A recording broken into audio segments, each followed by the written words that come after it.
I hope you enjoyed the video. It is very revealing. And in fact, when we talk about the perception of equality, you only have to consult any history book to see that much of, and in fact most of, the anthropological evidence as it relates to African Americans in general has been excluded. In fact, the anthropological evidence shows us that Africans were in fact the first civilizations. They were the first to have universities. They were not called the Dark Continent for no reason. They were called the Dark Continent not because of the lack of civilization, but it was another means by which to demonize people in terms of the society. And so what we're seeing is something that's very real. So even if you look at social distance scales, we have the perception of reality, but it's not, of equality, but it's not real. All right? Why do I say that? Well, in fact, a lot of people believe that African Americans have achieved equality within the society or virtually equal. So it's not a topic that we really need to talk about. In reality, the perception is really false. It's not supported by any of the statistical evidence. And in fact, if you look at it, there is still disparity in terms of infant mortality rates, home ownership, lots of other things, educational attainment, poverty, income levels, all of that. And so I'm going to show you a few of these, and then I want to be able to stop and give you a little bit of time to be able to ask questions. According to the 2005 National Vital Statistics Report, infant mortality rate 2.4 times greater for African Americans compared to the white population. In Kent County alone, the infant mortality rate is almost 3 times that of whites. So African Americans have an infant mortality rate that is nearly 3 times that of whites. The life expectancy for the white population, 78.3 years versus 73.2 for the African American population. But what you have to keep in mind here is this does not take social class into consideration. It does not take gender in consideration. When you look at this, the average life expectancy for African American males, for example, in this society where 78 and 73 are going to be the average life expectancies, African American males have an average life expectancy of somewhere between 65 to 69 years. That does not tell me that we have achieved equality in terms of the society. Other areas, dropout rates. African Americans, 10.4, whites, 6%. When we look at home ownership, 72% for whites, African Americans, 47%. Look at hate crimes, almost 3 times greater against African Americans than any other group within the society. Look at unemployment. Where do we say that there actually is equality? What says that we're on the road to equality? Well, the data doesn't support that at all. In terms of employment, African Americans, 11% of the workforce. But there are 15% of people who work part-time, but there are 22% of the unemployed. Equality? Not at all. What do we have? A perception of equality, but not something that in fact is in fact real. African Americans more likely to experience what? Labor market problems. They're less likely to participate in the labor force. We have a problem with African Americans in terms of incarceration rates. Large numbers of African American males, especially those of marriageable ages, the same is true there. Unemployment rate is problematic as well. And so the other one, and the last one here, the last bullet at the bottom, is that African Americans less likely to be employed in management or professional situations.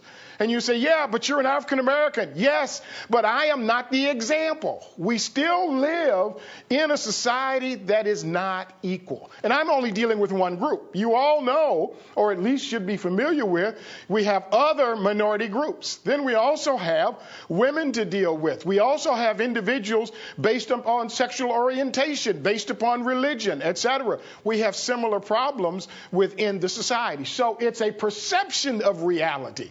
Okay? It doesn't mean that, in fact, we have achieved equality. It is a perception of equality. And let me go through a few more here, and then I will stop and give you time. Median weekly earnings. Look at this, $690 for whites, $554 for African Americans.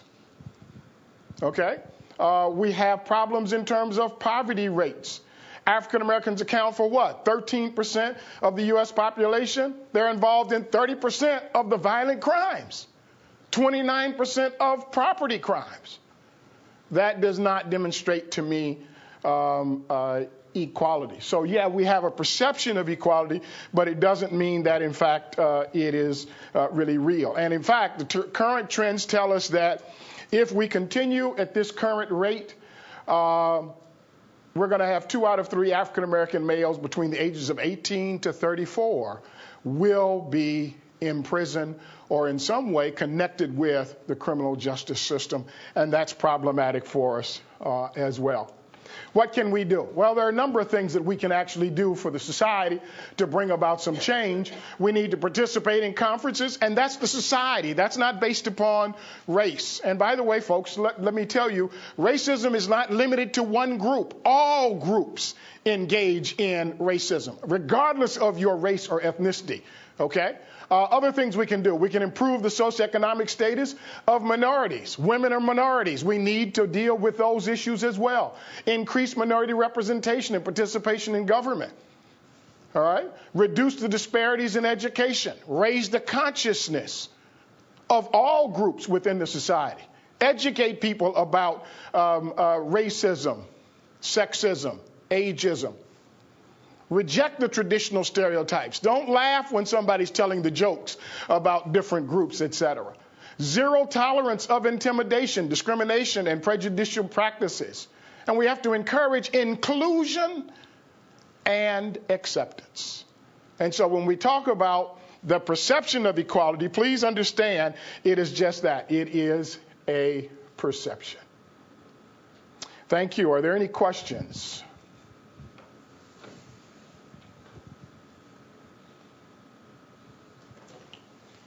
Right here, Steve. I'm still trying to figure out how to phrase it. That's okay. Give me 5 seconds.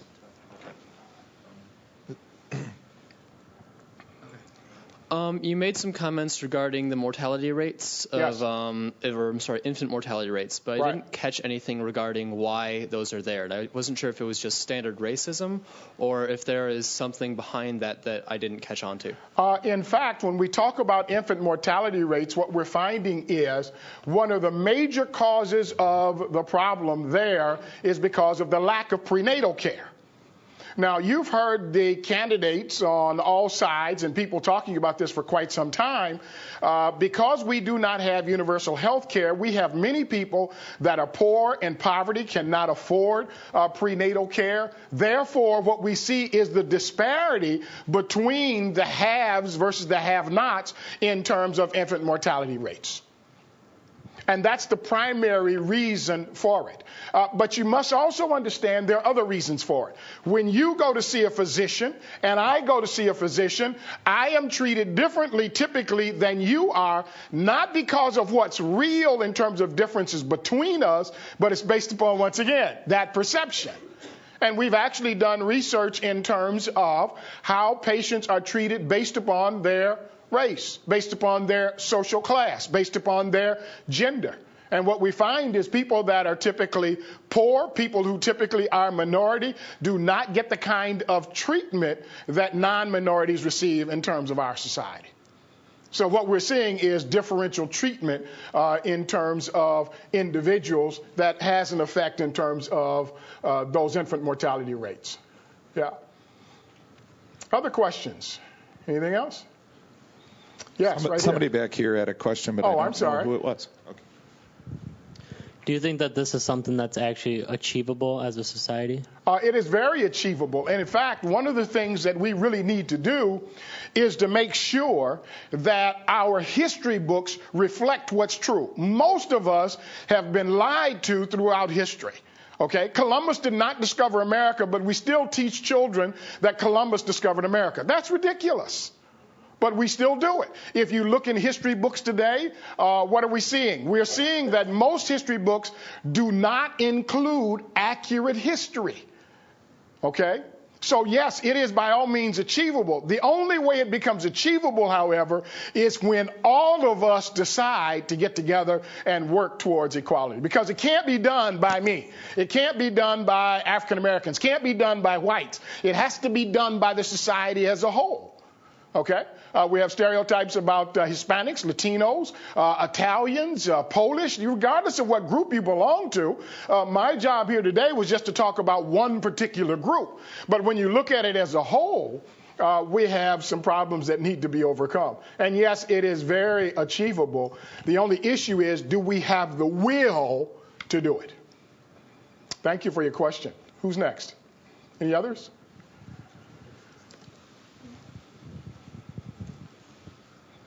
Professor Williams, what do you feel is a major factor in the U.S. that's impeding our movement towards equality right now? Primarily because all of us have been pretty much selfish in terms of our own territory. As long as it's me and my family, then I'm really concerned. And I'll give you a good example.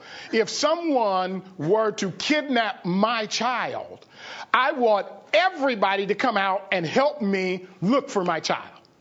But if it's your child, on the other hand, I don't have time. Do you see where I'm going? So what we've done is, rather than make this a societal problem, we continue to look at it as a personal problem. And that's problematic for us as a society. So all of us, I'm going to have to be as mindful about your child as you should be about mine, and vice versa. So if I'm mistreated, you know it's only a matter of time in terms of you being mistreated. So, yeah, there are things that we can do, but we've been pretty selfish. Rather than looking at everybody else, we're only looking at ourselves. Yes. Thank you. Other questions? Anything else? Yes. Can you explain the difference between the civil rights movement and the Black Power movement? In fact, what you find out is there is, in fact, no difference at all. The Black Power movement comes about with H. Rap Brown, Stokely Carmichael, a number of other well-known African Americans within the society who, in fact, wanted to promote the idea of African Americans sticking together, Black Power, Black is beautiful, etc. Okay, I remember years ago James Brown put out a song, "Say It Loud, I'm Black and I'm Proud." Do you see where I'm going?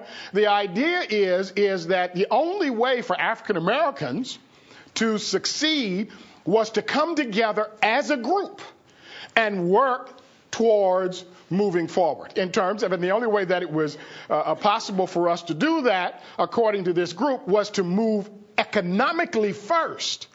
And then once we did it economically, then we could be accepted by the wider society. Okay? Now, a man by the name of Adam Clayton Powell is actually one of the first who comes along with the idea or the concept of black is beautiful, etc. Okay? But there's really no separation there at all. When you see Dr. Martin Luther King, there were other groups. CORE was one group, SNCC was another group, etc. So we had a number of groups. Okay, Black Panther Party. In reality, no separation at all in terms of the civil rights movement. Okay, it was all aimed towards trying to achieve equality. Okay, and that actually ought to be the goal for everybody in the society, is to achieve equality for everybody. It's not just because of me, because of my skin color. Do you see where I'm going? So what we have to look at is look beyond each other in terms of skin color, hair texture, eye shape, height, weight, etc. All right, and start dealing with people as what? Human beings, first and foremost. Any other questions? Yes. Much has been made about the presidential race with the first real woman being, president potentially, and Senator Obama from Illinois as the first black candidate that has a legitimate chance. So what are your thoughts about what we've just talked about today, how is that going to play out as this race goes forward into November? Well, I think what's going on here is we're looking at one individual, and we want to generalize to the population as a whole. I am a professor. I have one doctorate completed. The second doctorate is almost completed. So when people look at me, they say, you made it. Why can't everybody else make it? And the problem is it's not that easy. I am glad to see Hillary Clinton and Barack Obama in terms of their presidential bid. But that does not speak to the problems of the society as a whole. It speaks in one instance and one case. Now, when I go to the grocery store and someone walking towards me, a female, doesn't move her purse because I'm walking down the aisle towards her, then I know we have arrived. But we haven't arrived. We're not there yet. So we're talking about an individual case. And once again, I'm with you. I'm glad to see that we have the potential for the first African American, the first female president, as well as with Senator McCain, who's 71 years of age, and he would be the oldest president that we have elected. That's great, and that speaks that, hey, I'm old, I got a chance, okay? So I, too, could be president. Okay, it might not be till I'm 71, but what it says is it fights back all of those things about age, you're not able to compete, et cetera, all of that. So I think it's really more about an individual case rather than for the society as a whole. Yeah. Any other questions? Anything else? Yes. We seem to be making strides in racial equality, but don't you feel that 5 steps forward is 2 steps backwards? We just always find another group to hate, and our most current groups that people seem to be picking on to hate are Muslims. Mm-hmm. Will we always have that? Is this just a pipe dream, or someday will there be equality in everyone? I don't think equality will ever exist during my lifetime. And the way the society is, most of us, even those of us sitting in this classroom, are pretty selfish. I'll give you an example. If there were a fire in this room, you would be trying to save who? Yourself. Would you care about anybody else, the people up front or anybody else? You might be outside talking about, hey, did that lady up front get out? I hope he did or she did or whatever. But you're not going to be in here trying to do what? Help everybody else get out. You're going to let the fire people come in, and they're like, that's their job. Let's let them do it. Well, now, if we were really trying to help and we really cared, guess what we would be doing? Trying to help other people in the society. And we don't do that as a society. Okay, except in special instances. We see somebody loses their house because of fire, people will send money and do those kinds of things. But will everybody start looking for a lost child? Does everybody treat each other equally, regardless of race, color, creed, national origin, height, weight? Do you see where I'm going? No. So unfortunately, I don't see us getting to that point in terms of equality. Other questions? Anything else? About the home ownership. We're trying to capture this on tape, so that's why the microphone. About the home ownership, how is that a society problem when it's an individual that can achieve it? The reason is because everyone in the society, it is assumed now, has and starts at the same place in terms of equality. And we don't. Because of my skin color, there are certain things I have to deal with, for example. Redlining happens to be one of those problems that people who might be poor or live in particular areas, that banks and credit unions, in essence, do what? Draw a red line around that area and say, we won't loan money in this area. How is that equal? How is that fair? Do you see where I'm going? Yeah, in my area, many times, for example, people who happen to be of a particular group or racial group denied access because of skin color. I'll give you a personal example. I remember when I moved here to Grand Rapids and I was looking for a house. And the real estate agent called and said, okay, we want to come and look at the house. They wouldn't let me look at the house. So when we talk about home ownership, what we're really talking about is the disparity between people based upon many different areas. And it's not all, once again, well, yeah, but you work, I work, etc. But if you go for a job and I go for a job, are we treated equally or fairly when we both apply for the job? Do you see where I'm going? So home ownership is a big part of that. If I can interject, sure.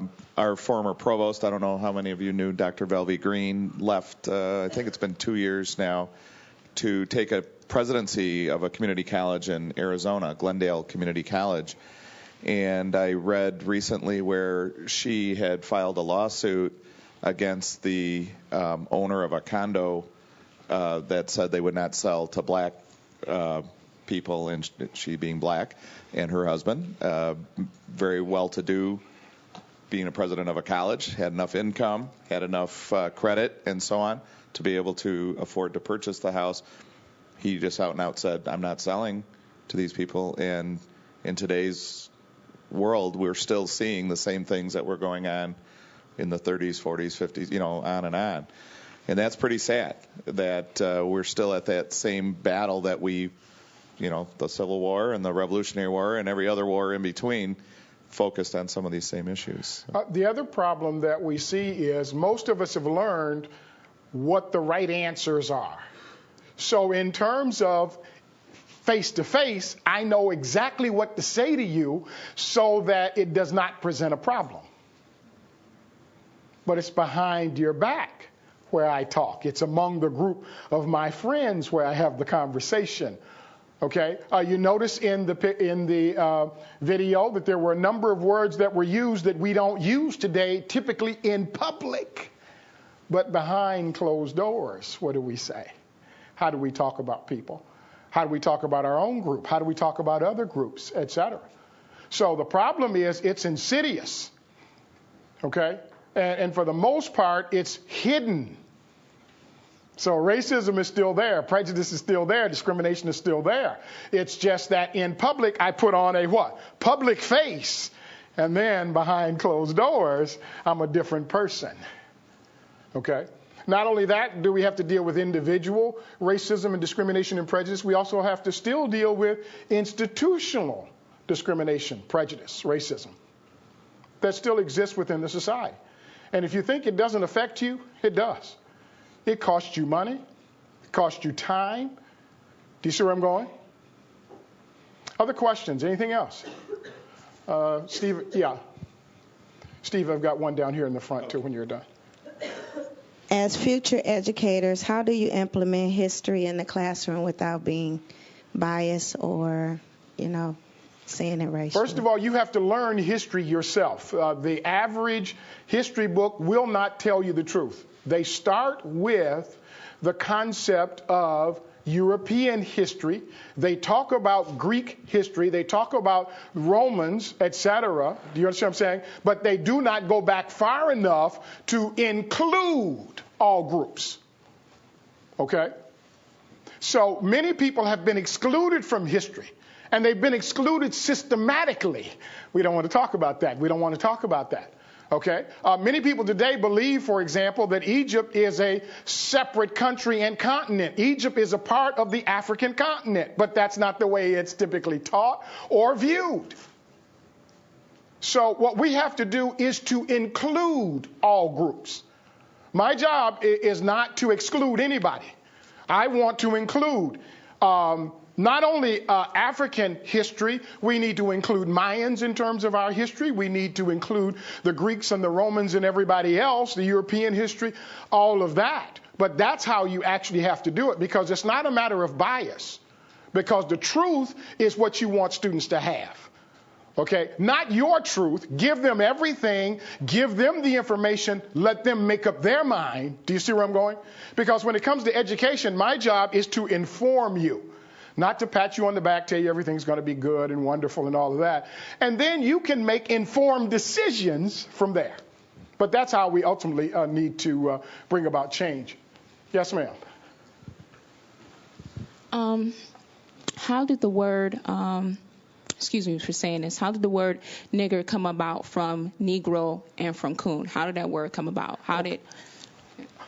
What you find? And why do we as African American people still call each other nigger to each other, even though that was a downgrading word towards us? One of the reasons is because many times people have different perspectives in terms of the word itself, what it means. If you look in the dictionary, for example, you will see the word niggardly. And it's not referring to an individual based upon skin color. It's based upon behavior. Okay? How an individual conducts themselves. What you see is that over time, people were demonized. How do I make you not a human being so I can enslave you? I have to make you an animal. Do you see where I'm going? And the church is guilty of this as well. The Catholic Church is a part of this. The Southern Baptist Conference here in the United States is guilty of this as well. Because what they did was they said that these individuals from the African continent had no soul. Therefore, they could be enslaved. We can treat them differently than others because these aren't human beings. And so what's happened is there's been an evolution over time in terms of denigrating people based upon words. I heard that it was called lazy, shiftless person. It is. But once again, that's just a characterization. So Anybody can be. Do you see where I'm going? The other thing is you can't be afraid of what people call you. What somebody calls me doesn't make me what they call me. Do you see where I'm going? The only way they can do me in, so to speak, is when I accept their characterization of me. Oh, yeah, well, you know, Dr. Williams is this. Hey, okay, fine, great, wonderful. Okay, that doesn't determine who I am. That doesn't define me. Okay, the only way you become defined by that is when you accept that and internalize that. So the names were just designed just to, once again, denigrate people. And so people use the word today. And all different people of different races use the word. And we got words for other people that are not African Americans that denigrate people. And that's unacceptable as well, because we're not thinking of those individuals as human beings. I'm sorry, I'm out of time. Well, I want to take this time to thank you very, very much for your presentation today. Let's have a round of applause. And I think if we've learned anything, it's as much about how we make other people feel and attempt to make them feel. And as was stated, if you confront those jokes and those comments and those statements that people make and don't allow them to make those kinds of comments, maybe the world will start to change one person at a time.